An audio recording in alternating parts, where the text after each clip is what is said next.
Laurent, donc l'engagement des équipes, c'est la priorité du groupe? L'engagement des équipes, c'est la priorité de toutes les entreprises, hein, donc du groupe, mais comme toutes les entreprises. Je pense que ce qui est important, c'est l'AppMag qui a été décrite là, c'est de créer un lien entre la vendeuse, pour nous c'est des vendeuses, le magasin et le consommateur, en plus du lieu de vente physique. Et on a parlé beaucoup d'omnicanal, etc.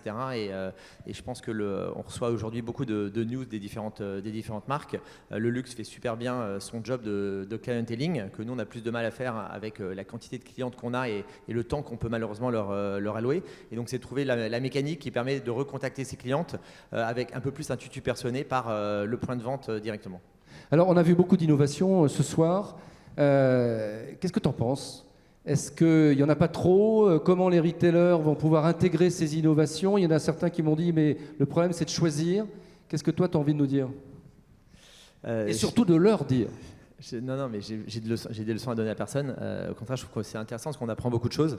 On voit les entreprises avec lesquelles on travaille, celles avec lesquelles on travaille, mais on n'a pas les bons cas d'usage, ou on voit d'autres cas d'usage. Donc je pense qu'il y a une curiosité. C'est sûr que si on prend la somme de tout, en fait, tout apporte un ROI, mais si on fait la somme de tout, en fait, ça fait 1% x 100 et ça fait 100% du chiffre d'affaires. Donc il faut faire le bon choix parmi toutes ces solutions. Moi, je pense juste qu'il faut un bon équilibre. En tout cas, c'est le choix que nous, on a fait depuis plus de 10 ans maintenant, entre au-delà de l'engagement des collaborateurs, qui est la colonne vertébrale, qui est l'investissement sur la marque, sur les marques. Parce qu'avant tout, en fait, on propose des produits et on raconte une histoire aux consommateurs. Et ça, pour moi, ça reste le plus important. Et donc, toutes les entreprises se transforment en digital ou autrement depuis éternellement, en fait, et particulièrement en digital depuis 10 ans. Et certaines ont oublié le cœur du sujet, qui est le produit et la marque. Et donc, il faut trouver le bon équilibre entre les deux. Et on a vu beaucoup de leaders, certains qui sont gérés par des amis, hein, que ce soit Célio, qui était donc Johannes et Sébastien Wismuth. Donc vous êtes tous copains quoi, dans le textile? Non, on se connaît. Sébastien, on est copains et on était voisin de droite, on était collaborateurs. On se connaît bien, ouais, on se connaît bien. On est copains et concurrents. Ça tombe bien, ce qui fait de la lingerie aussi, et je crois que ça marche plutôt bien.